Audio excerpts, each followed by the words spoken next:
아침마다 말씀으로 밝은 빛을 채우네. 오늘 말씀을 보면 그 솔로몬이 행했던 일들을 아주 적나라하게 딱 펼쳐지고 있습니다. 뭐 성전만 지은 것이 아니라 왕궁까지 건축했다는 이야기를 하죠. 1절에면 솔로몬이 여호와의 전과 자기의 궁궐을 20년 동안에 건축하기를 마치고, 성전 짓는데 7년이 걸렸으니까 뭐 다른 또 성 짓는데 13년 걸리고, 뭐 이것이 뭐 같이 이루어졌겠죠. 그래서 20년 동안 모든 것을 건축하기를 마쳤다, 이렇게 이야기하죠.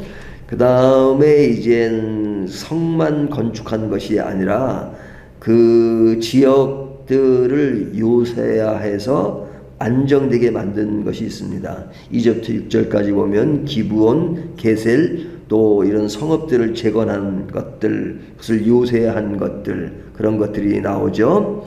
그 다음에 이제 그 노역자들 있죠. 노역자들을 조직하고 행정체계를 정비했습니다. 그래서 이방인들에게는 노역을 하고 자기 백성들에게는 그런 아주 그 심한 일을 시키지 않았다 하는 이야기가 나옵니다. 그 다음에 이젠 성전을 지었으니까 성전의 제사와 절기 뭐 그런 것들도 정비하고, 또 그곳에서 일하는 레위인들, 제사장 일들, 이런 사람들이 그 직무대로 일을 할 수 있도록 체계를 갖추었다 하는 이야기를 하죠. 뿐만 아니라 16절을 보면 뭐라고 말씀하세요? 16절 보면 무역을 체계화시킨 것을 볼 수 있습니다. 솔로몬이 여호와의 전의 기초를 쌓던 날부터 준공하기까지 모든 것을 완비하였으므로 여호와의 전 공사가 결점 없이 끝나니라. 그래서 이 모든 일들을 마칠 때까지 다 이렇게 이룬, 결점 없이 행했다 하는 이야기가 나옵니다. 자, 그리고 11절을 보면 뭐라고 말씀하냐면 솔로몬이 바로의 딸을 데리고 다윗성에서부터 그를 위하여 건축한 왕궁에 이르러 이르되 내 아내가 이스라엘 왕 다윗의 왕궁에 살지 못하리니 이는 여호와에게가 이른 것은 다 거룩함이니라 하였더라. 이 11절이 특별히 눈에 띄죠. 자, 바로의 딸을 아내로 데려왔습니다. 그러니까 애굽 여자와 결혼을 한 것이죠. 근데 그 여인을 위해서 살 곳을 지어준 것입니다. 왜 지어줬냐면 다윗성 안에는 성전 있잖아요. 성전인데 거룩한 것이니까 이방 여인이 들어올 수 없다 하는 것이죠. 그래서 성전을 지었다 하는 그 이야기를 합니다. 자, 오늘 이 이야기를 보면 전체적인 내용이 긍정적입니까? 부정적입니까? 긍정적이죠. 긍정적인 이야기가 대부분입니다. 성전과 또 예배 중심의 신앙 체계를 확립하고요. 또 행정, 군사적, 경제적 안정과 번영을 이루게 되고. 바벨론 포로기 이후 성전 중심의 신앙 체계를 확립했습니다. 핸드폰에서 오는 소리가. 그 다음에 하나님의 율법에 따라서 제사와 절기를 지키고, 또 국제적인 외교, 무역을 잘하는 것, 영향력을 확대하는 것, 이것이 이제 굉장히 긍정적인 면으로 지금 평가하고 있는 겁니다. 이 솔로몬에 대한 이야기가 이제 9장까지 나오는데, 이 8장 부분에 가서 이제 솔로몬의 전체적인 어떤 평가가 굉장히 긍정적인 것을 볼 수 있습니다. 하지만 긍정적이라는 말을 한 것에는 완전하지 않다는 것이 전제한 거죠. 완전하지 않고 부정적인 측면도 있어요. 근데 이제 긍정적인 것이 크다 보니까 부정적인 면이 가리는데, 그 부정적인 면이 뭐냐면 이방인들에게 있어서는 아주 힘든 일을 시키고 자기 백성들에게는 그 심한 일을 시키지 않습니다. 그러니까 이방인 노역을 동원해 가지고 힘든 일들은 그들에게 맡기죠. 이것은 하나님의 공의의 차원에서 보면 조금 거리감이 있는 것이죠. 그 다음에 결정적인 것은 뭐냐? 이방 여인과 결혼한 것입니다. 그러니까 애굽에 있는 그 여인을 바로의 딸을 아내로 받아들인 것은 왜 그래요? 그 당시 정치적인 그 정치적인 계산에 의해서 바로의 딸을 결혼한 것이죠. 근데 그 바로의 딸을 데리고 왔지만 신앙을 지켜야 된다는 그것 때문에 다윗성에 그녀를 두지 않고 별도의 건물을 마련해서 그가 거주하도록 만들었다 하는 이야기를 합니다. 근데 이 이야기는 부정적이죠. 부정적이죠. 근데 전 우리가 여러 가지를 이야기할 수 있을 텐데 여기서 저는 특별히 이 부분을 좀 이야기하고 싶어요. 솔로몬의 업적은 굉장하고 또 솔로몬의 지혜와 또 솔로몬이 성전을 건축을 완료한 것 이런 것들은 참 잘하고 그 다음에 정치도 잘했고 어떤 군사력, 경제력, 무역 이런 것들은 다 잘했어요. 근데 그의 말년을 보면 굉장히 안 좋죠. 예? 그 이방 여인들을 아내로 삼고 그다음에 이제 우상 숭배가 이루어지는 그런 것들을 봅니다. 그래서 뒷부분에 가면 이 솔로몬의 말년은 굉장히 안 좋아요. 안 좋은데 그 안 좋은 것이 어느 날 갑자기 안 좋아지는 게 아닙니다. 예? 서서히 잘하고 있다가 서서히 이제 오점들이 조금씩 드러나다가 그것이 확대해서 나중에는 그냥 많이 달라진 부분으로 갈 수 있는 것이죠. 근데 그 달라진 부분의 어떤 시발점이라고 할 수 있는 것이 오늘 본문입니다. 11절을 보면 애굽 여자를 데리고 그리고 하나님의 율례를 지키기 위해서 그를 다윗성에 두지 않았다. 요 면을 보면 굉장히 신앙적인 접근이잖아요. 하지만 이방 여인을 데려왔다 하는 것은 또 다른 얘기란 말이죠. 이 이야기가 오늘날 우리들에게도 굉장히 많은 것들을 시사하는 것이 있어요. 이 부분은 그냥 지나칠 수 있지만 사실 이런 부분이 오늘날 우리의 신앙을 가장 많이 희석시킬 수 있는 요소이기도 해요. 예를 들면 제가 이제 가끔 그런 예를 드는데요. 이제 우리나라 분들이 교육열이 강하잖아요. 자녀 교육열이 강하잖아요. 근데 이전 예를 드는 겁니다. 이전 한 반에 이전 30명의 아이들이 있었습니다. 근데 이제 그 중에 이제 교회 다니는 아이들이 한 10명 정도 된다고 가정을 해요. 10명의 부모들이 이제 자녀를 위해서 기도를 합니다. 뭐라고 기도를 하냐면 하나님, 우리 아들은, 우리 딸은 공부를 잘해야 합니다. 잘하는 정도가 아니라 반드시 1등을 하게 해주십시오. 1등을 하게 해주십시오. 라고 기도를 했어요. 그러니까 10명의 그 엄마들이 이제 자기 아들, 딸이 1등을 해달라고 10명이 기도했습니다. 근데 시험을 봤는데 1등은 몇 명이에요? 한 명이잖아요. 한 명. 그러니까 10명이 기도했는데 1등은 한 명이니까 한 명의 엄마는 1등을 했는데 나머지 9명은 1등을 하지 못했습니다. 그러면 어떻게 생각하냐면 1등한 엄마는 어떻게 생각하냐면 하나님 역시 기도를 했더니 1등 하게 해달라고 기도를 했더니 하나님이 1등을 해주시게 하시는군요. 라고 이제 하나님께 감사하고 할렐루야 하면서 이제 뭐 또 간증도 할 수 있고 그러잖아요.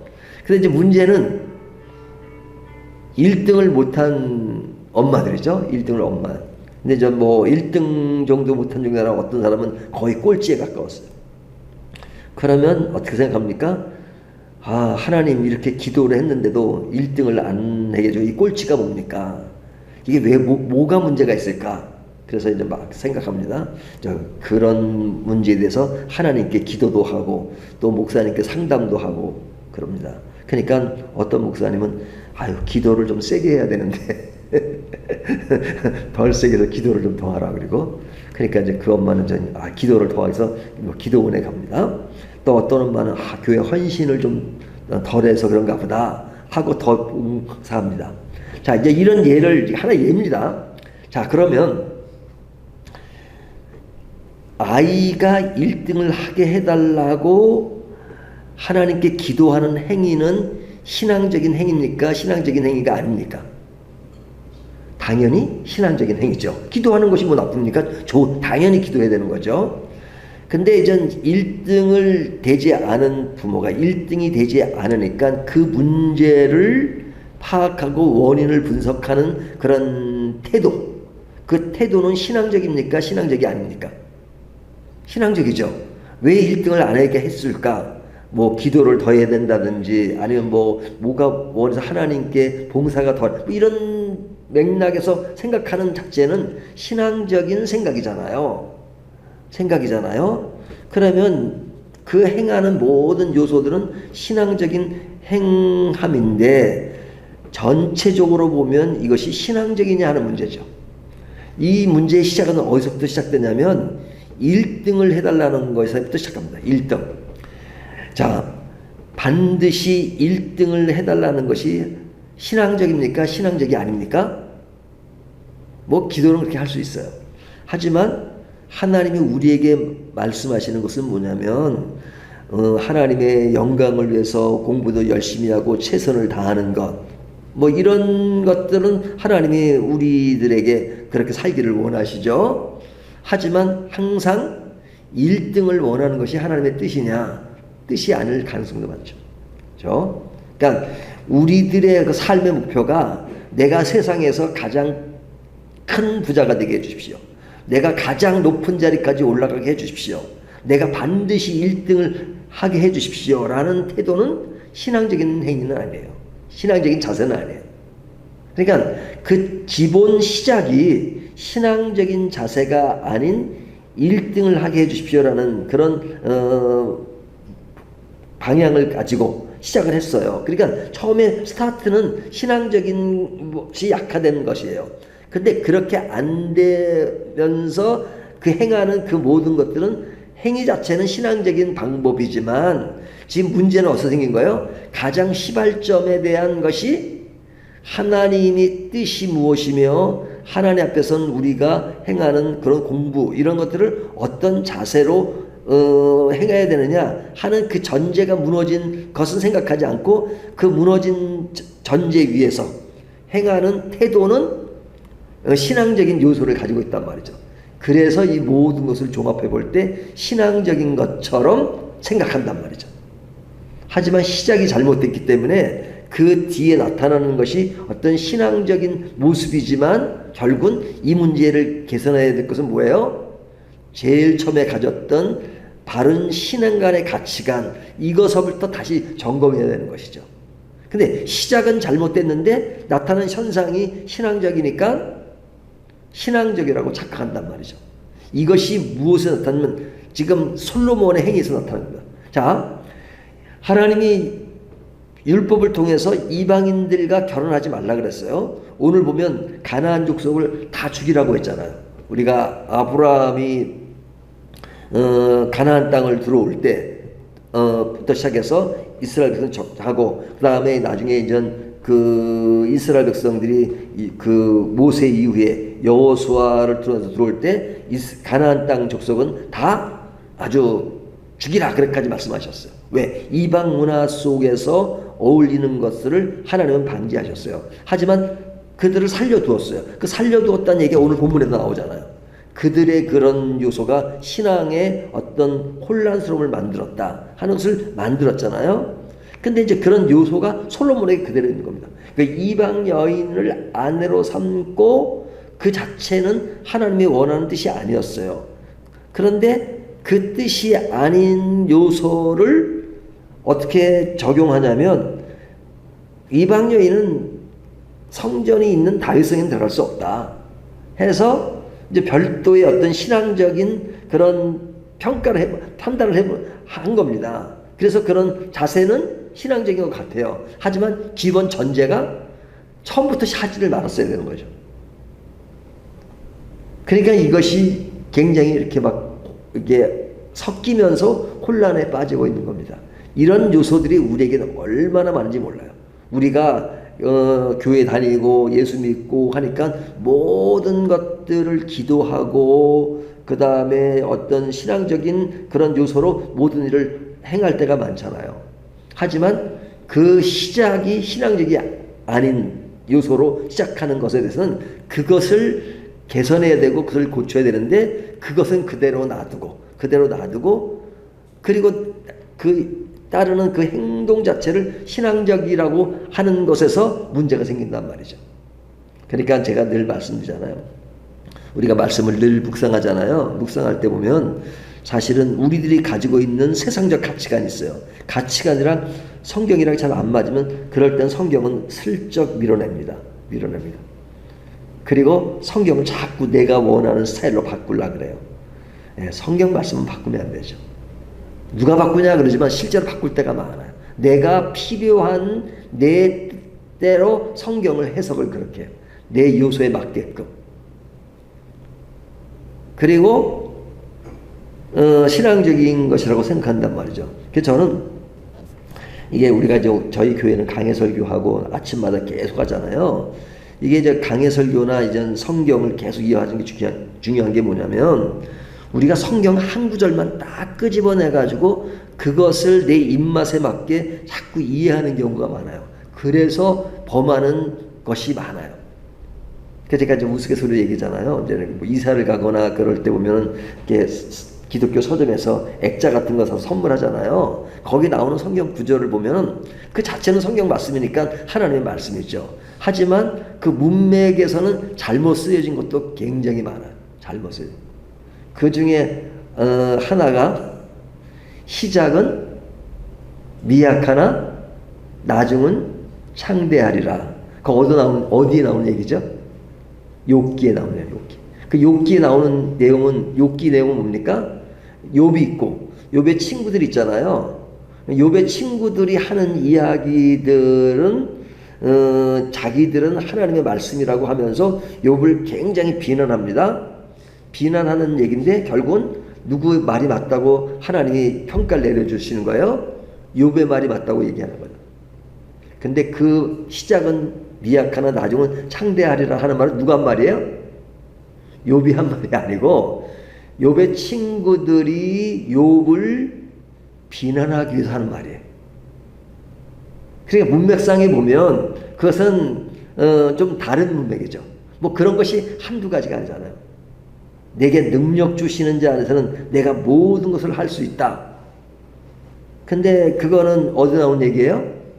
빌립보서에. 예? 영어로 I can do all things in Jesus Christ. 네, 여기 I can do all things. 나는 모든 것을 할 수 있다. 여기만 강조점을 줘요. 제일 뒤에 in Jesus Christ. 이번은 싹 빼버리죠. 그러니까 그 앞에 본문을 보면 사도 바울이 나는 가난에 처할 수도 있고 부에 처할 수도 있고 어떤 상황에든지 내게 능력 주시는 자 안에서 내가 모든 것을 할 수 있다. 이 얘기잖아요. 내가 어렵든지 힘들든지 가난하든지 그런 얘기예요. 앞뒤 문맥은. 근데 그건 싹 빼버리고 그냥 모든 것을 다 할 수 있다. 그렇게 생각하잖아요. 그 모든 것들이 뭐냐면 성경의 문맥을 흐름대로 생각하지 않고 내가 필요한 요소로만 그것만 딱 갖다 놓은 것이란 말이에요. 이것이 솔로몬이 이방 여인을 데리고 또 그것을 관리하는 차원에서는 또 신앙적 형태로 한 것. 이런 시작이 결국은 어떻게 만들었어요? 나중에 보면 완전히 우상 문화에 빠지게 된 결과가 되잖아요. 솔로몬에게 있어서. 그 말년이 안 좋아요. 자, 그렇다면 이 이야기는 우리 신앙에 있어서 작은 그런 왜곡과 혼란을 가져오는 것에 대해서는 우리가 처음부터 방지하는 것이 얼마나 중요한가. 나의 어떤 일상적인 생활 가운데 그런 요소들이 없느냐. 하나님의 말씀을 순수하게 따라가기보다는 내 요소를 먼저 두고 하나님의 말씀을 거기다 갖다 맞추거나 거기에 부수적으로 따라오는 것. 그냥 하나님은 내 인생은 내가 살고 하나님은 나를 도와주는 일만 하십시오. 그것은 신앙의 형태가 아니에요. 우리는 절대적으로 하나님이 하시는 그 일에 순종하면서 내 인생의 존재 자체가 무엇을 위해서 존재하느냐. 하나님이 나를 이 땅에 보내신 이유가 뭐냐. 나는 내 길을 가는 것이 아니라 하나님이 원하시는 길을 가겠습니다. 그래서 하나님 주신 은사와 이런 것들을 어떻게 잘 활용하며 살아야 되는지를 알게 해주십시오. 그리고 살아가는 것. 이것이 신앙의 기본 형태죠. 이것이 믿음인 것이고요. 근데 이런 믿음이 왜곡된 것은 없는가? 또 그런 요소들이 나에게 자리 잡은 것은 없는가? 하는 것들을 오늘 본문이 다시 한번 생각하게 만듭니다. 너무 평범한 이야기지만 이 평범한 이야기들이 사실은 우리 생활 가운데 스며든 그런 부정적인 요소가 굉장히 많은 것이죠. 이 말씀을 가지고 우리의 신앙을 다시 한번 점검하는 저와 여러분이 되시기를 주님의 이름으로 축원합니다.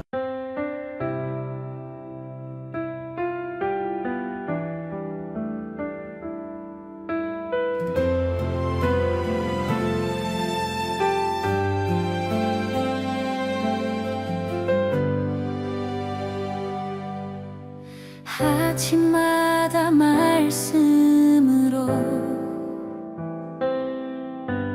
밝은 빛을 채우네.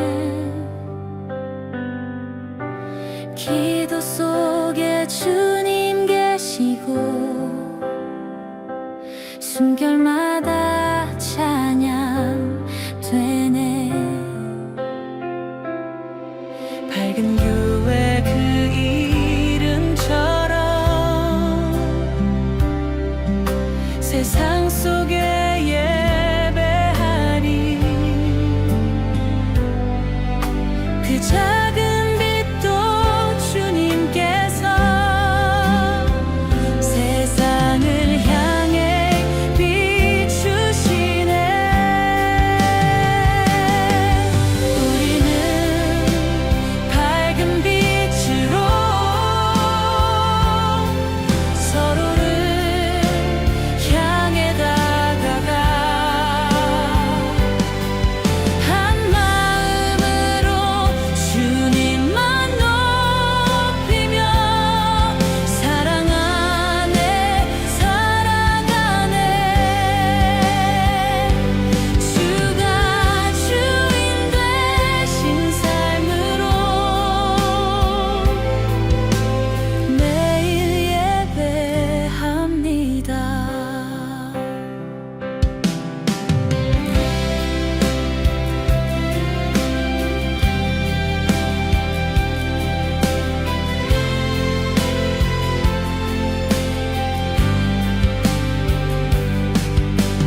복음의 진리 붙들며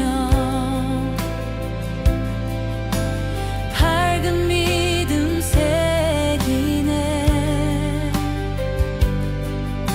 하나님 나라의 가치로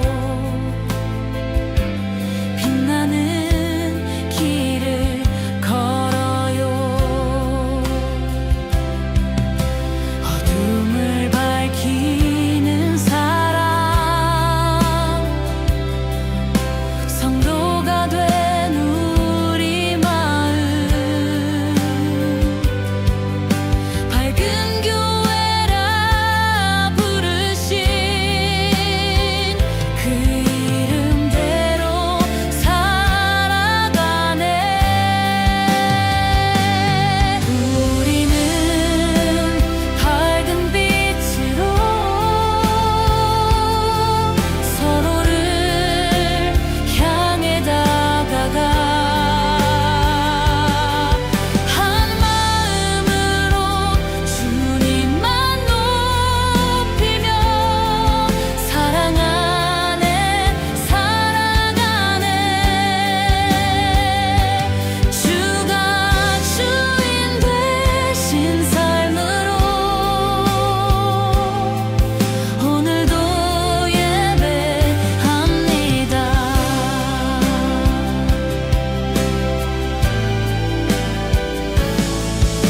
우리는 밝은 빛으로